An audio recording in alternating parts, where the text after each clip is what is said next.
Selamat siang semuanya, apa kabar? Semoga selalu dalam keadaan sehat ya teman-teman. Senang sekali saya hari ini ya untuk pertama kali berkesempatan untuk memandu X-Space kita live di Go Inspire. Saya Amanda Haj.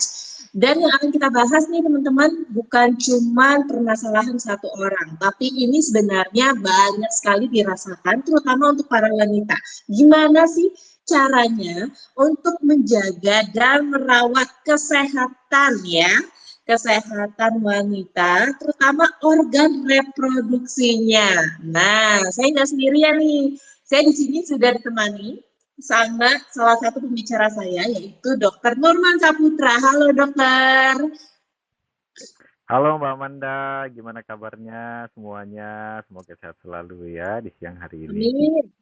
Amin, amin, amin, amin ya. Jadi, Dokter Nurman ini menarik sih kalau kita bicara mengenai kesehatan reproduksi, cara menjaga dan merawat reproduksi wanita. Ini banyak sekali sebenarnya yang salah eh, kaprah istilahnya ya, salah persepsi kalau ternyata menjaga atau merawat kesehatan organ reproduksi wanita itu perlu dengan dibersihkan pakai pembersih ya, pembersih sabun-sabun pembersih wanita. Nah, itu gimana ceritanya? Tapi sebelum sampai ke situ ya, sebelum sampai ke situ saya mau tanya dulu dong dokter, apa aja sih sebenarnya organ reproduksi wanita yang perlu kita jaga dan fungsinya tuh apa? Silakan dokter. Baik, jadi mungkin ya gini ya, kenapa sih organ reproduksi wanita ini dia spesial ya kan ya? Beda nih sama organ reproduksi pada pria gitu. Nah, organ reproduksi pada wanita ini kalau kita lihat dari anatominya ya, dari segi anatominya ini sangat berbeda jauh dengan organ reproduksi pria. Organ reproduksi pria itu dia cuma selang ya kita sebutnya ya. Jadi untuk rentan terjadinya infeksi baik itu bakteri, virus atau jamur itu jarang gitu. Beda nih sama yang wanita. Kalau yang wanita ini kalau kita ya mungkin bisa dibayang-bayangkan ya kalau pada laki-laki ya kalau untuk laki-laki ya kalau pada organ reproduksi wanita ini itu kan dia secara anatomi dia berlipat-lipat. Selain berlipat-lipat, dia juga akan cenderung untuk lembab. Lembabnya ini ya karena uh, yang namanya urin atau air seni atau air kemih itu kadangkala lewatnya di sana juga gitu ya kan ya, bukan kadangkala ya, dia akan lewat di sana juga. Dan uh, kecenderungan untuk mudah terpapar dari dunia luar itu mudah sekali karena kan pendek, nggak ada salurannya, kemudian dilihat juga uh, segala sesuatu juga kadang-kadang kan perempuan pakai pembalut ya kan ya. Nah, Betul. inilah yang menyebabkan kenapa kita harus menjaga organ reproduksi pada wanita gitu. Beda nih sama yang pria. Selain itu juga sebenarnya itu kan yang di luar. Organ reproduksi kan bukan cuma yang di luar doang kan, bukan cuma vagina aja gitu. Tapi kalau kita telusuri lebih dalam lagi sampai ke dalam itu kan ada yang namanya kandungan ya. Di dalam kandungan itu juga di sebelah-sebelahnya itu ada indung telur, ya kan ya. Nah, kesemuanya ini dia memang harus tetap dijaga. Jangan sampai terjadi infeksi, terjadi permasalahan, karena itu tadi kecenderungan untuk terjadinya permasalahan pada organ reproduksi wanita itu lebih besar daripada organ reproduksi pria. Oke, ini bisa dibilang alasan kenapa ISK itu sering banget dialami sama perempuan ya, dokter ya? Betul. Terlebih lagi ya ya sebenarnya memang harus duduk ya kalau misalkan kita mau buang air kecil ya. Tapi kan kalau perempuan nggak bisa dong berdiri. Kalau laki-laki dimanapun dan Oke, kapanpun berdiri pun bisa betul. gitu.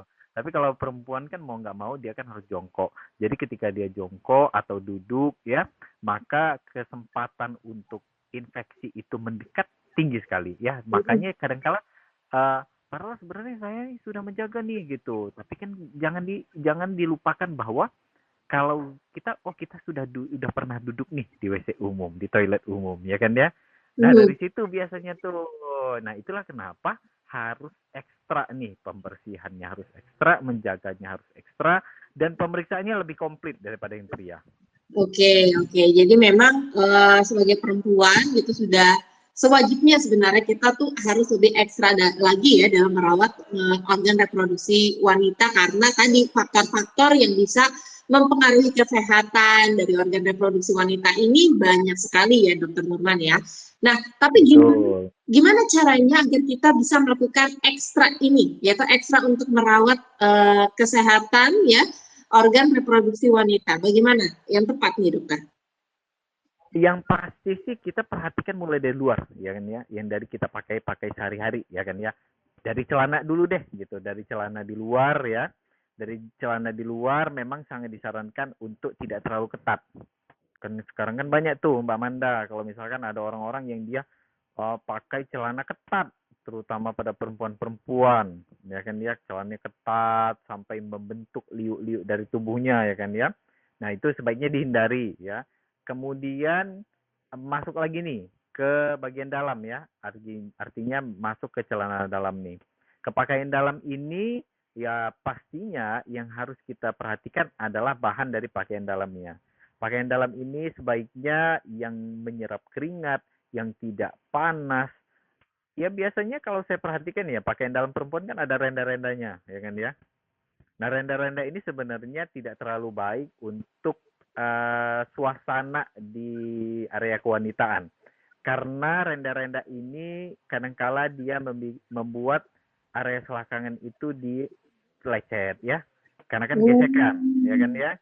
Terus itu ya pasti lebih gerah. Jadi ya bagusnya memang yang biasa aja deh gitu pemakaiannya ya. Terus kemudian ya warna juga kita perhatikan. Warna pakaian dalam itu memang ada baiknya yang tidak warna gelap ya. Warna hitam, warna biru tua gitu. Karena kan warna hitam ini cenderung untuk lebih panas daripada warna-warna yang terang seperti hijau, kuning, atau warna putih. Dan yang pastinya kalau lebih dalam lagi ya berarti pembalutnya kita perhatiin. Ya kan ya. Nah pembalut di sini ingat pembalutnya pilihlah yang dia tanpa pewangi tambahan ya. Jadi nggak usah pilih yang wangi-wangi deh gitu. Kita pilih yang biasa-biasa aja, tapi lembut gitu, tanpa pewangi tambahan atau aroma ya, aroma kayak gitu. Dan yang pastinya kita harus rajin-rajin nih ganti pembalut kalau memang sedang menstruasi ya. Kan ada dua nih, ada yang untuk menstruasi, ada yang untuk pemakaian hari-harian ya, panty liner ya kan ya. Nah kalau untuk yang panty liner ya ada bagusnya kita sehari gantinya 2 kali gitu. Tapi kalau misalkan yang kita sedang menstruasi, mau itu darahnya banyak, mau itu darahnya sedikit, kita sebaiknya disarankan untuk mengganti pembalut itu 3-4 jam sekali. Oke. Itu tadi baru dari sisi pakaian gitu ya, bahan yang digunakan, bahkan warna sendiri kita harus memilih dan juga cara untuk memilih pembalut yang tepat gitu ya, dan harus diganti 2-3 jam sekali gitu ya dokter. Nah kalau ngomong-ngomong pembalut nih dokter, kan banyak juga orang-orang yang akhirnya wanita memilih kepraktisan gitu loh, dimana kalau pembalut kan repot, terus suka kadang-kadang nembus lah ya, atau kurang rapi lah ya. Nah banyak yang akhirnya memilih misalnya tampon, lalu ada silikon ya, silinder gitu ya. Itu gimana sih dokter? Apakah aman ataukah memang itu sebaiknya tidak digunakan dan lebih memilih pembalut? Coba dari sisi kesehatannya gimana dok? Oke, kita lihat perbedaannya ya kan ya. Kalau misalkan kita lihat pembalut ini dia kan dipakainya di luar ya kan ya. Artinya dia tidak invasif, tidak masuk ke dalam tubuh kita, terutama wanita ya. Nah, boleh nggak sih dok kalau misalkan pakai tampon atau pakai yang kayak silikon itu gitu? Itu boleh-boleh aja gitu. Tapi ingat, yang namanya sesuatu yang kita masukkan ke dalam tubuh kita akan lebih tinggi kecenderungan untuk terjadinya kontaminasi dari bakteri, virus dan lain sebagainya, ya kan ya. Terlebih lagi kalau kita sadar nih orang ini kita tuh jorok orangnya gitu. Artinya kita tidak epic lah untuk mengganti tamponnya, untuk mengeluarkan darah menstruasinya gitu secara berkala. Ya bagusnya kita pakai pembalut aja gitu. Jadi kan ini tergantung situasi masing-masing sebenarnya. Nah, tapi yang pastinya kalau ditanya tampon ini boleh nggak digunain? Boleh-boleh aja gitu. Tapi ya itu kita perhatikan Artinya kalau misalkan tampon ini kan kadang-kadang masa seharian di situ kan nggak mungkin kan Mbak Manda. Ya kan berarti kalau Mm-mm. misalkan kita harus sadar nih bahwa oh berarti 3 sampai 4 jam harus saya cek nih gitu. Ini darahnya sudah banyak nggak? Darah menstruasinya sudah banyak nggak gitu. Kalau sudah banyak darah menstruasinya berarti harus kita keluarkan, kita cuci, kita pasang lagi gitu kan. Disinilah Mm-mm. yang namanya peran kepraktisan dan kesadaran diri dari orang tersebut untuk menjaga kebersihannya dipertanyakan gitu. Kalau memang orangnya rajin, epic, ya nggak apa-apa, pakai aja gitu. Kemudian yang tampon sama, tampon itu dia kan dimasukin gitu, dimasukkan gitu ya, walaupun nggak dalam-dalam banget, tapi tampon ya berarti kita harus ganti tuh dalam beberapa jam sekali. Kalau yang tadinya pembalut ini 3 jam sampai 4 jam sekali, berarti tampon ini harus kita perhatikan 2 sampai 3 jam ya. Jadi dia lebih cepat tuh kita perhatikan karena kan dia masuk ke dalam. Dan jangan ditaruh seharian. Artinya memang harus lebih lebih aware dan lebih sadar diri aja. Kalau pakai tampon ya berarti harus sering-sering ganti. Oke, oke, oke. Nah, itu kan dari sisi pemilihan pembalut yang tepat nih, dokter ya. Kita bisa mulai menjaga dan merawat kesehatan kewanitaan perempuan itu dari situ, dari luarnya. Nah, kalau dari dalamnya sendiri gimana sih dokter agar kita dapat menjaga dan merawat kesehatan organ wanita? Nah, ini untuk yang dari dalam ya. Dari dalam ini kan Mhm. berarti kita harus khususnya ya, khususnya untuk perempuan-perempuan yang memang sudah aktif secara seksual ya. Berarti kan kita sudah harus sadar diri bahwa ada benda asing tuh yang sudah masuk ke dalam sana ya kan ya, apapun itu ya kan ya. Nah, berarti untuk terjadinya infeksi lebih besar lagi tuh daripada orang yang masih perawan, ya kan? Nah, kalau dari dalam, yang pertama ya, yang harus diperhatikan ini adalah vaksin HPV. Vaksin HPV ini mulai dari usia 9 tahun itu sudah harus diberikan, mulai dari SD berarti ya kan ya. Itu usia SD gitu sampai SMP awal itu memang disarankan untuk suntik HPV itu sekarang gratis ya di pemerintah gratis nggak ada bayar-bayar lagi. Jadi sama seperti kita suntik ini, suntik apa imunisasi yang lainnya. In, uh, Imunisasi HPV ini sendiri dia untuk masa kecil, masa remaja kecil ya, remaja kecil itu 2 kali ya dilakukannya 2 kali ya. Kemudian kalau untuk yang dewasa gimana dok? Yang untuk dewasa orang yang sudah di atas usia 25 tahun, 24 tahun ke atas itu maka disarankan untuk melakukan vaksin HPV itu minimal 3 kali seumur hidupnya ya. Jadi ya di yang pertama, kemudian 2 bulan kemudian itu yang kedua, kemudian di bulan ke-6 itu adalah yang ketiga ya. Nah, itu untuk vaksin ya. Kemudian kalau yang udah aktif berarti gini, yang vaksin HPV mau dia aktif seksual mau enggak tetap vaksin ya. Itu yang harus diingat ya. Jadi yang anak kecil Mhm. juga harus vaksin. Terus gimana yang sudah aktif seksual dok gitu, yang sudah menikah dan lain sebagainya ya kan ya. Berarti sudah mulai tuh harus sadar dengan pemeriksaan IVA kita sebutnya atau pap smear yang paling sering didengar ya kan ya. Nah, Mhm. pemeriksaan inilah yang nanti untuk deteksi dini jika terjadi perubahan-perubahan situasi pada area kewanitaan. Jadi Oh. IVA ini dia kayak cuma apa namanya dikasih suatu larutan ya di situ nanti baru dilihat apakah ada perubahan di situ apakah lebih putih apalagi enggak gitu. Kalau pap smear itu biasanya diambil sitologi ya sitologi itu diambil sedikit tuh cairan dari kewanitaannya biasanya di serviknya itu untuk dicek di lab. Nah, dari pemeriksaan inilah yang nantinya kita tahu nih, pemeriksaan dini kanker serviks, ya kan? Nah, itu untuk pemeriksaan kanker serviks.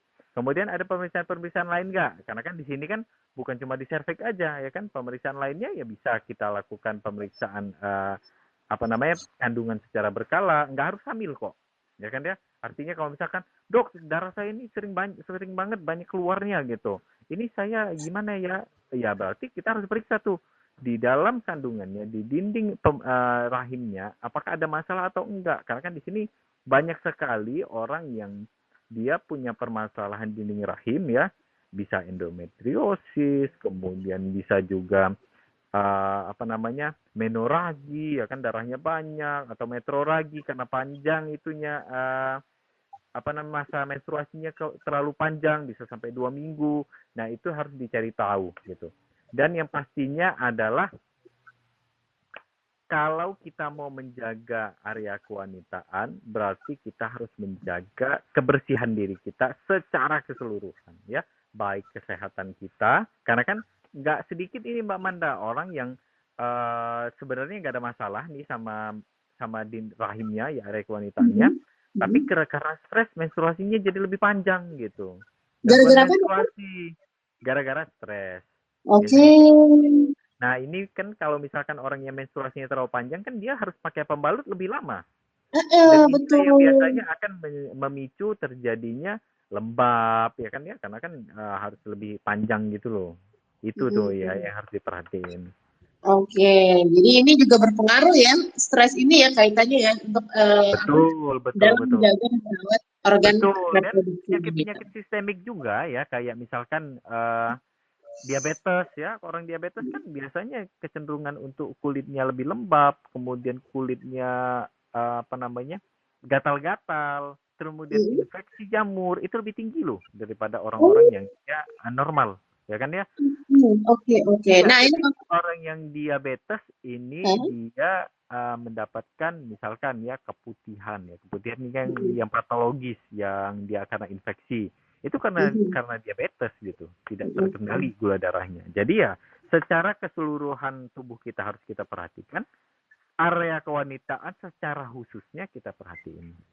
Oke, oke, oke. Ini satu kesatuan yang nggak bisa dipisahkan sebenarnya ya, Dokter Nurman ya. Betul, betul. Nah, kalau bicara mengenai ini ya permasalahan dalam organ reproduksi wanita, andaikan ya, andaikan Anda yang sudah terlanjur punya masalah ya karena kesalahan dalam merawat organ reproduksinya, gejalanya tuh seperti apa sih? Atau mungkin penyakit-penyakit yang biasanya hinggap selain ISK ya.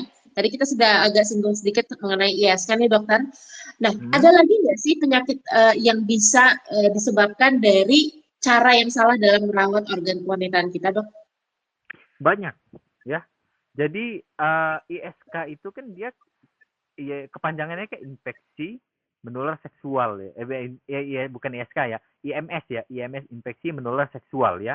Kalau ISK itu adalah infeksi saluran kemih. Maaf ya, saya ralat dikit ya.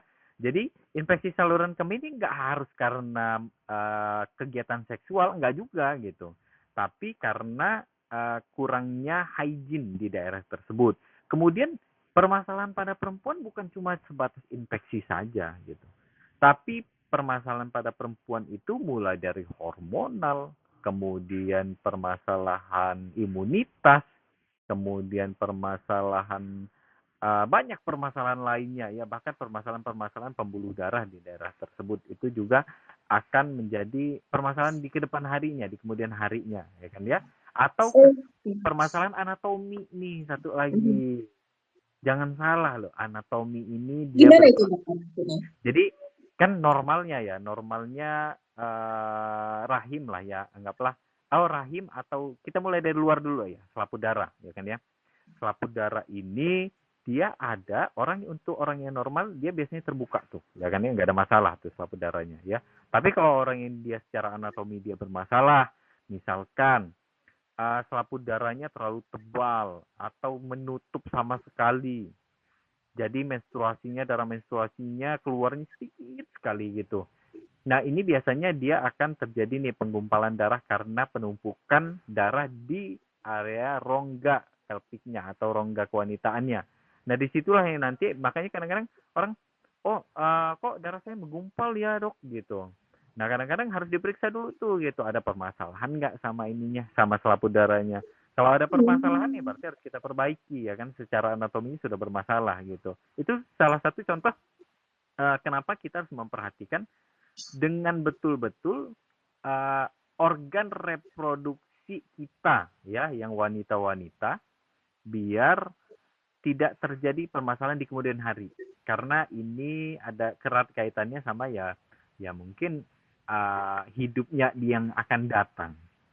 Oke, oke. Jadi ini bisa dibilang seperti efek domino ya, Dokter Nurma. Mungkin terlihat sepele, terlihat biasa-biasa aja, tapi ternyata kalau dibiarkan bisa berakibat fatal. Bahkan tadi ada permasalahan anatomi dan juga bahkan tadi juga sempat disinggung mengenai darahnya juga akan terganggu dan pembuluh darahnya juga terganggu ya, Dokter Nurman ya. Betul, betul, betul.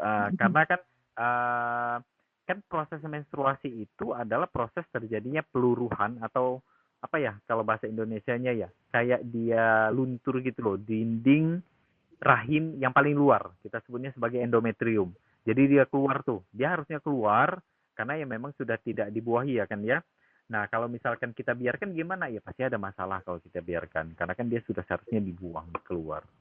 Nah, jadi teman-teman kalau misalnya mau dengar lebih jelas lagi nih mengenai kesehatan darah, pembuluh darah, bahkan juga kesehatan mengenai anatomi, nanti bisa saksikan ya Go Healthy setiap hari hanya di Metro TV. Jadi ada acaranya sehari 3 kali. Di situ kita membahas mengenai kesehatan ya dan juga pastinya permasalahan dari kesehatan tersebut serta solusinya nih yang bakal diberikan untuk kita semua di sini ya. Oke, mungkin saya langsung buka aja. Terima kasih sebelumnya untuk Dokter Norman atas penjelasannya. Saya mau buka pertanyaan nih buat teman-teman. Kalau misalnya sekarang ini lagi ada masalah kesehatan, terutama mengenai organ kewanitaan, atau mau bertanya, boleh silakan langsung ada dokternya di sini ya. Halo, Kak Amanda. Ini ada pertanyaan nih dari netizen. Oke, boleh silakan. Nih pertanyaannya, mengapa saat haid kepala bisa kelengan? Terus yang kedua, gimana Oke, sih meredakan nyeri haid yang tepat? Itu oke. pertanyaannya. Itu dua itu ya. Itu pertanyaannya kayaknya bisa baca isi hati aku deh. Aku juga sering mengalami hal itu. Dokter Nurman, boleh Gimana gimana tanggapannya maaf. dokter? Gimana Yang tuh? kedua tadi saya kurang begitu dengar maaf maaf. Yang kedua apa? Yang Oke, kedua jadi itu, gimana sih dok meredakan nyeri haid yang tepat? Meredakan nyeri head. Oh, baik, baik, baik, baik, baik ya. Nah, saya jawab yang pertama dulu ya. Kenapa misalkan orang menstruasi itu biasanya dia kelingan ya. Yang pertama adalah yang perlu diingat ada kalau misalkan orang menstruasi itu berarti kan ada terjadinya pengeluaran tuh darah ya kan ya. Darah ini sendiri ya walaupun dia nggak banyak pasti dia akan berpengaruh terhadap siklus darah di tubuh kita secara keseluruhan ya kan ya. Saya nggak bilang itu akan bikin anemia ya kalau misalkan dia dikit enggak gitu. Tapi peran hormonal yang dia sudah menurun pada saat orang menstruasi ini juga ikut berperan penting terhadap nyeri kepala tersebut ya kan ya. Makanya kadang-kadang orang yang dia menstruasi nyeri kepala nyeri pokoknya segalanya nggak enak gitu itu peran hormonal ya. Kemudian apalagi nih kadangkala orang yang menstruasi ini terlebih lagi kalau misalkan dia memang dari awalnya itu memang dia jarang olahraga, artinya memang dia sudah tidak bugar, aliran darah ke area kepalanya nggak begitu bagus, ini juga berperan terhadap kejadian yang namanya kelingan. Tapi selama tidak ada sampai pingsan, tidak sampai orangnya pucat pasi gitu, nggak ada sampai anemia, itu sebenarnya nggak ada masalah. Ya, jadi ya yang pasti kita harus perbanyak dulu minum air putih. Dengan kita minum air putih yang banyak berarti itu sudah menggantikan cairan yang keluar termasuk dalam menstruasi tadi ya. Kemudian kalau misalkan nih terjadi yang namanya nyeri head ya kan ya, nyeri head ini sebenarnya normal-normal aja sih nyeri head. Kenapa sih dibilang normal ya memang karena yang namanya ada yang sesuatu yang keluar di tubuh perempuan dan ini pasti akan ada rasa nyerinya gitu. Ya mungkin tiap individu itu rasa nyerinya berbeda-beda. Ada yang dia rasa nyeri sekali, ada yang nyerinya biasa saja gitu. Nah, ingat balik lagi nih. Selama dia tidak menimbulkan keluhan atau gejala sampai pingsan, orangnya sampai nggak bisa ngapa-ngapain, berarti itu masih normal. Tapi kalau misalkan nih dia nyerinya sampai pingsan, ada baiknya coba periksakan dulu ke dokter, adakah permasalahan di rahimnya gitu. Ya kan ya? Nah, terus untuk meredakannya apa, Dok? Ya, yang pasti tetap minum air putih yang banyak ya, minum air putih lebih banyak daripada biasanya. Kemudian kalau memang sempat nih, sebenarnya harus disempatin ya kan. Biasanya kalau menstruasi kan hari pertama orang kan rasa nyeri yang paling hebat itu dia hari pertama. Kadang-kala orang perempuan hari pertama itu biasanya dia cuti atau izin sakit lah biasanya kan ya. Nah, itu kompres dengan menggunakan air hangat ya, dengan handuk hangat ya setiap 2 sampai 3 jam sekali sampai 15 sampai 20 menit. itu cukup untuk meredakan rasa nyeri yang hebat di area panggul ya. Kemudian gimana lagi? Kalau memang nyerinya tidak tertahankan, memang dianjurkan untuk mengkonsumsi obat pereda rasa nyeri ya, seperti paracetamol, asam mefenama. Tapi ingat, penggunaan atau konsumsi obat-obatan ini dia tidak disarankan dalam jangka waktu yang panjang. Artinya kalau memang sudah tidak terlalu nyeri lagi, ya mungkin nyerinya masih sisa-sisa dikit nih gitu. Ya berarti sudah harus berhenti tuh dengan yang namanya obat-obatan pereda rasa nyeri ya. Dan satu lagi adalah kalau lagi menstruasi ingat jangan sampai terjadi yang namanya infeksi karena kelembapan tadi ya. Kalau rasa nyerinya ya kurang lebih mungkin begitu aja sih ya. Karena kan nggak semuanya bisa, karena kan tiap orang beda-beda gitu. Ambang nyeri orang A dengan orang B itu berbeda. Jadi kadang-kala ya itu yang membuat kita jadi tergantung orangnya seperti apa ya. Oke. Jadi intinya kalau misalnya nyeri itu memang pada dasarnya adalah hal yang lumrah terjadi pada orang atau wanita yang lagi menstruasi ya dokter ya. Tapi kalau misalnya nyerinya sudah tidak tertahankan, ada baiknya memang diperiksakan ke dokter gitu ya dok ya, agar bisa tahu sebelumnya ada gejala apa atau mungkin ada permasalahan lebih jauh tentang apa. Begitu ya dokter ya? Ya betul. Oke. Nah, Dokter Norman, sebelumnya terima kasih banyak. Ini sebenarnya banyak banget yang masih saya ingin tanyakan, tapi waktunya terbatas ya. Sekali Paling lagi nanti kalau misalkan mau yang lebih lengkapnya ya berarti harus nonton. Go Inspire ya, tonton Go Inspire. Betul. Nah, itu lagi karena di sana nanti kita akan bahas tentang permasalahan kewanitaan lebih lengkap lagi dan ada solusi. Betul. Baru saya mau kasih tahu Dokter Norman. Nggak apa-apa, saya ikutan promosi nih. Jadi untuk teman-teman semua, tadi kita baru membahas sedikit sebenarnya permasalahan ya mengenai organ kewanitaan, cara merawat yang benar seperti apa dan solusinya gimana. Tapi untuk lebih jelasnya lagi, lebih detail lagi, lebih lengkap lagi ya, saksikan Go Inspired di Metro TV, akan hadir segera di Metro TV dan jangan lupa untuk follow akun X-nya ya. Kalau gitu saya Amanda Hash dan Dr. Nurman pamit undur diri. Terima kasih sekali lagi untuk teman-teman dan selamat beraktivitas. Sampai jumpa. Sampai jumpa. Terima kasih buat Kak Amanda dan Dr. Nurman. Mungkin cukup sekian untuk pembahasan tips sehat rawat organ kewanitaan. Nanti kita bakal ketemu lagi nih di sesi selanjutnya setiap Rabu pukul 12.30 yang pastinya kita bahas seputar kesehatan. Untuk informasi lebih lanjut, jangan lupa follow @GoInspireMetroTV. Terima kasih banyak atas waktunya dokter. Sampai jumpa di sesi selanjutnya. Bye. Selamat siang.